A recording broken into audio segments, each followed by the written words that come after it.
Howdy, I'm Brad Smith from Blind Melon, and we're in the hang, kind of getting goofy and down and redneck with a song called Skin, so come check us out. Ed Gein is a serial killer who lived in Wisconsin, and he would murder people and he would make furniture out of their bones. He would take their skin, and he would at the time of his arrest, they found I think like four full bodied skin that he had just torn the whole you know right off, and he would dress up in it. He would put on other people's skin, and he would dance around in his barn. And not the kind of guy you'd want to be your neighbor. That place is crazy. It's it's like a big cage. I mean, because the your behavior while you're in the confines of the French Quarter can really get away from you. There's a lot of character in New Orleans. The architecture, the the weather, hot, very thick, very awful. That it's the most terrible place to be hungover that I've ever been. Seeing Joe Cocker play was really good. It was moving, cause that guy I was trying. You sit and you look, you watch him play, and you see his enthusiasm, and you just wonder what is going on in his head right now. He's here 25 years after the original Woodstock, and, still kicking ass, and then we had to follow him, and I was more nervous about that, cause he's a true human being. That we were a good band. I think my father, he I've established a very very adult to adult relationship with my father finally after a lot of years, and and I look up to the man because he can recognize who he is, and he just doesn't want to harm anybody around him. So therefore he lives by himself. And anybody who can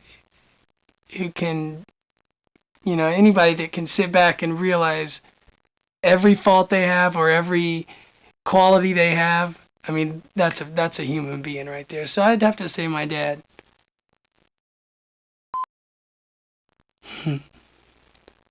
I like the name Hiccup. I just like the word. My girlfriend and I are getting ready to have a baby in a couple months, and I'm going way off from your question. The baby had the hiccups inside of her, and it was a real trip because you could sit there and you could feel the. It was really anyway. So yeah, Hiccup. Boy, my favorite song on the record now, today, this moment. Uh, I would say Car Seat is one of my favorite songs. Skinned is also one of my favorite songs. But those two, I think, stick out as favorites right now. I mean, it's just massive. It's so overwhelming. It's hard to digest at the time. You're not going, okay, there's whatever 300 to 400,000 people. You're not really thinking that, but it's more powerful than you could digest. It's large, and it's a really intense show, and it was great, man. I had a blast. I heard that Lenny Kravitz and Shannon were having an affair, which is not true. My hero, wow. Um, Musically, I think Bob Dylan, as far as um, he turned me on to like thinking about songs more than just being a guitar player. Like the idea of writing a great song is more important to me than just being, a guitar player in a band. I would love to rename our band. What would it be? What would it be? What would it be? What would it be? What would it be? I don't know. I think I like Melon better. I think it's just one of the most beautiful, romantic, aesthetically pleasing looking places. It's also evil, and there's plenty of sinning going on and plenty of drinking, and but it's beautiful, and I think that it helped inspire the record in many different ways. Making the record in New Orleans was an experience, um, just because of the city and the people. We actually recorded at a studio that's inside the French Quarter, and you can hear the horses go by every morning, and the cats are meowing outside. There's banana trees everywhere, and it was just a good place to get really lazy and really intoxicated. I was going to try to put it nicely, but we got intoxicated the whole time. It was great. My favorite song on the record is probably Toes Across the Floor, just because I felt like that song had everybody's input in the band. And for that reason, I sincerely feel it's the strongest song on the album. Woodstock was terrifying. I had like the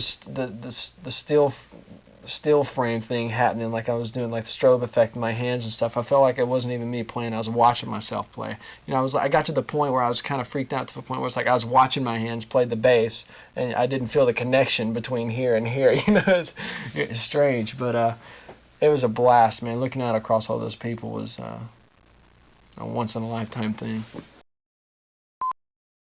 All the rumors that have gone around about us, it's been, if it wasn't true at the time, it will be later. You know, that's the way I feel about it.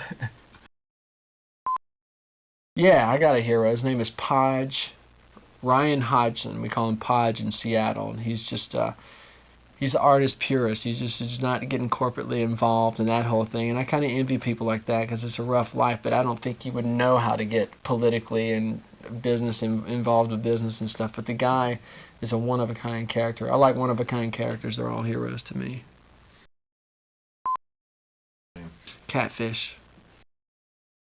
You guys seen this? Isn't this cool, huh? You seen this, or is it just me that's seen this? Okay, I guess I'm the only person. Never mind. Something floating in the air. There it is again. Okay, I got it.